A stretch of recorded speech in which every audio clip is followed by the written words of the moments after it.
Hello, fabulous humans. This is Susan here from the Atheopagan media team. We've talked a lot in previous videos and on the podcast in different areas about how to kind of craft your own wheel of the year, your own cycle for holidays, making up new holidays, things like that. And I just wanted to share today what mine looks like. And I'm a very visual person, so I set mine up on a piece of paper so I could kind of better visualize it. And if you're interested, I found this circle calendar. I downloaded it as a PDF from these folks' round method circular calendar. If something like this speaks to you, I love the different colors for the different months. And this is actually meant to be printed out as a poster, so that's why all these little things are very small and you can't actually read the dates. But for my purposes for brainstorming, this is really great. Or you could just make your own. So the important thing when you're doing this, I have found, is to think about, one, we talk about a lot of, okay, what's going on in nature around you, but also you really need to think about what's going on in your life and your patterns of behavior and what's changing for you. Because unless you're out in nature all the time, now already, if that's a goal of yours to get more outside, that's great and wonderful, and I encourage you to do that. But it's not going to be really meaningful right away if that's not something that you actively engage in. So saying, oh, the first green leaves outside is when spring starts, isn't going to mean a whole lot for you if that's not something you engage with regularly. But if you say, okay, well, this is going to happen on this calendar date or the last day of school because my kids, it's always about that same time, and that's a really easy marker that you don't have to manage yourself. That can be another option for how you lay this out. And so I've done kind of a combination of different things. I am an avid gardener, and so my schedule does kind of fit pretty well with what's going on outside. So that does work for me for most instances. But I just wanted to say that up front, that if that's not something that you want to mark your life by, then you don't need to. Similarly, you don't need to constrain yourself to the neo-pagan 8 spokes of the wheel that we talk about before. I have, just because they are good markers, and I am active enough in the Atheopaganism group that it's relevant to me because it's relevant to the community. So I have included those as markers, and there's different things that happen around those times that are meaningful to me, and I like to take time out just from the standpoint of making sure that I'm checking in regularly. And so 8 times spaced out over the course of the year is a good way to check in regularly with yourself and with the outdoors. So where have I veered off? Well, firstly, I have, in listening to a lot of the information that some community members and other council members have put out there, I have veered away from the neo-pagan naming system that's, I find to be a little bit appropriative of Irish and Gaelic and Celtic communities that I'm not really a part of. So I have changed some of those names. So instead of Imbolc, we've got Quickening here in February. In May, I've taken this name Revelry from another community member. Thank you for sharing. I've chosen Bounty for the August holiday because that's when we're getting lots of stuff from the garden, and it's just really, it's really the time of abundance. And then Hallows instead of Samhain. So that's the first change that I've made, and I just refer to the solstices and equinoxes as the solstices and equinoxes. The other thing that I want to point out is you may notice that I've got a lot more winter and a lot more summer than I really have fall and spring. And maybe you can't really easily tell that from looking at the diagram on the video. But for me, where I live, fall and spring are really shoulder seasons, and we just don't have as much of them as we do of hot and of cold. And so I've tried to reflect that here. And also by doing that, I've tried to also reflect how squishy and wiggly their start and end dates are.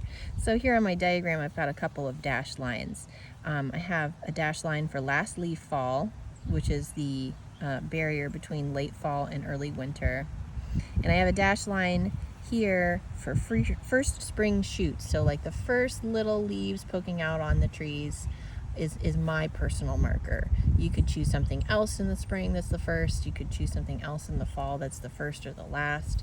I recommend choosing something that's the first rather than the last, because you don't really know when something was the last of something until, much later you say, oh yeah, that was the last time that happened. It didn't happen again.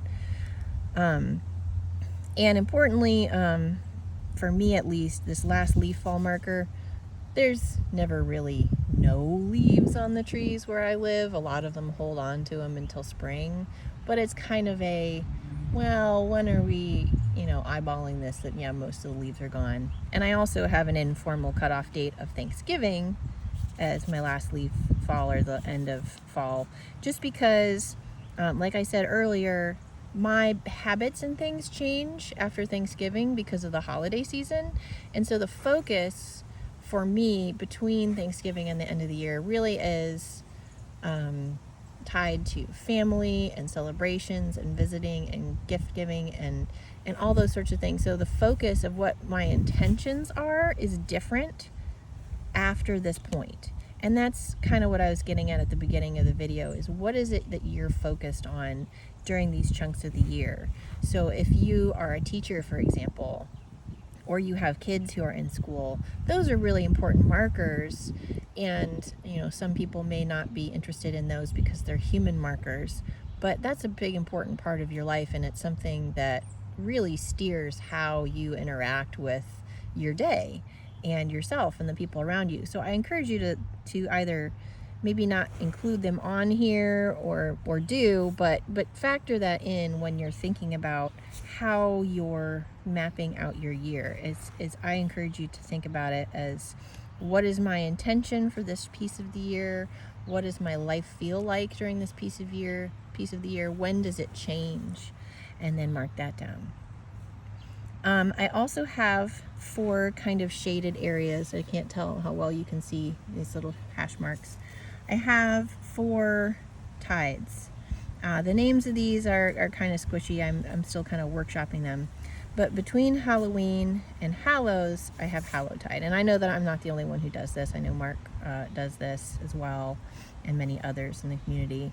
And this is just a time of reflecting on ancestors, whether that's our evolutionary ancestors or people in my family who are meaningful to me, people who are inspirational to me who's gone before. And it's also more often the focus for me is on my own mortality and my own impermanence and the impermanence of the people around me, because that is something, I don't know if I've talked about this on the channel before, but I have kind of a pretty deep fear or phobia of death, and it's a thing that I need to spend a lot of time working on to not have panic attacks about. So this is a time that I have set aside in the year to be the time that I really sit down and sit with it and try and work through those feelings. And so if I'm having issues throughout the year, I can put it away until this time and really just sit with it and focus on it. And it's been a very helpful practice. I have Yuletide, which is pretty much tied to the traditional European style Yuletide celebrations of a different thing each night. But like some other individuals in the community, I've tied each of the days here. There happen to be about 13. I've tied them to the Atheopagan principles, and I try to explore one each day, either through actions or through learning or just contemplation during Yuletide. And again, this whole piece of the year is about family. And then I have Earth Tide, which there's a different video, probably titled something about the 14 days of the Earth.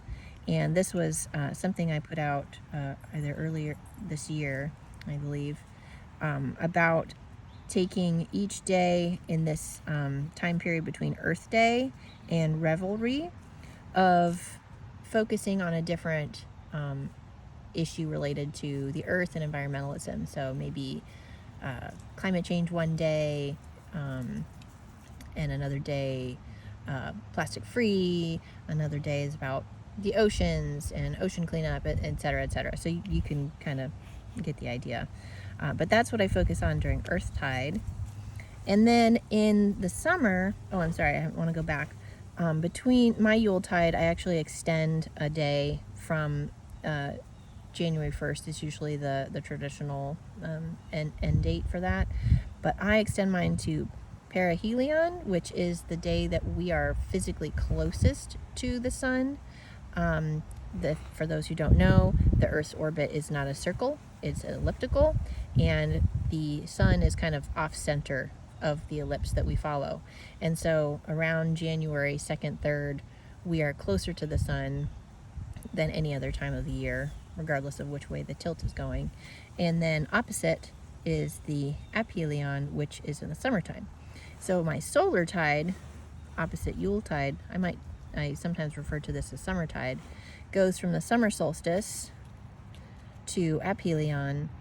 And this is just a time, rather than being reflective, I've got a couple other ones that I'm being reflective. In Earth Tide, I'm being really intentional about my impacts to the Earth and things like that. But solar tide and summer tide is really about joy and exploration and finding new fun things to do and just getting a chance every day to be creative or to have fun and just really celebrate the joy of being alive during that time.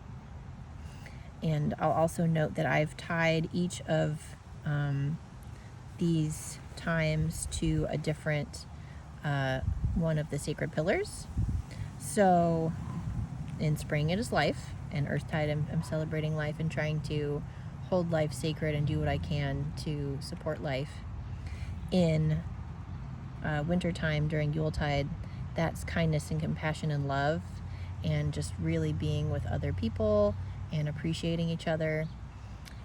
In the summertime, it's beauty, because beauty to me, the pillar of beauty doesn't just mean physical beauty. It's the joy and the meaning in life and the things that light us up and create meaning of being alive, and make me wake up every day and excited to be here. And then truth is tied for me to Hallows, because it's like confronting the truth of my own mortality, the truth of what happens after we die, and that's why that is tied to that for me. So I wanted to show you one more thing. Oh, I've also got my different names for the moons of each cycle for the year on here as well. I'm not going to talk about that today because I don't want this video to get too long.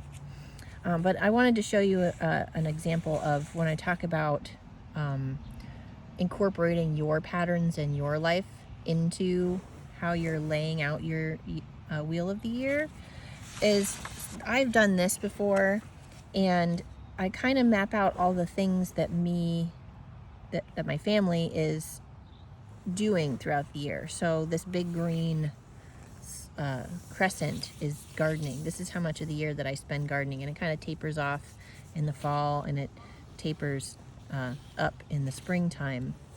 But then there's this period here where there's really not anything going on, and so that's my time of rest. And that helped me realize, this is the time for focusing inward. This is the time that I'm not doing all of this stuff. And you can see just generally there's just not as much going on here. There's all kinds of activities that my child was engaging in the summertime. I have also a map here of when school is in session and when camp is in session. So we have you know, no time, some breaks in there for different things. And this was really helpful for me to kind of map out, like I said, how I engage with the world differently throughout the year, and then fed into this. So I hope that this is helpful for you, or at least interesting, if not helpful.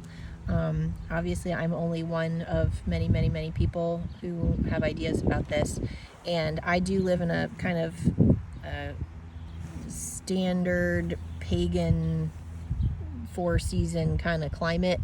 So obviously some of this is not going to apply to you if you live in, you know, a different country than I do, or more deserty, arid, or frigid environment. Maybe your winter is like this if you live super far north, or your summer is like this if you're super far south. Obviously, please adapt it to you and what's helpful for you. But I wanted to show you a little bit about me and where I'm coming from, and just one option for what you can do. So thanks for watching, and we'll hope to see you again soon. Bye.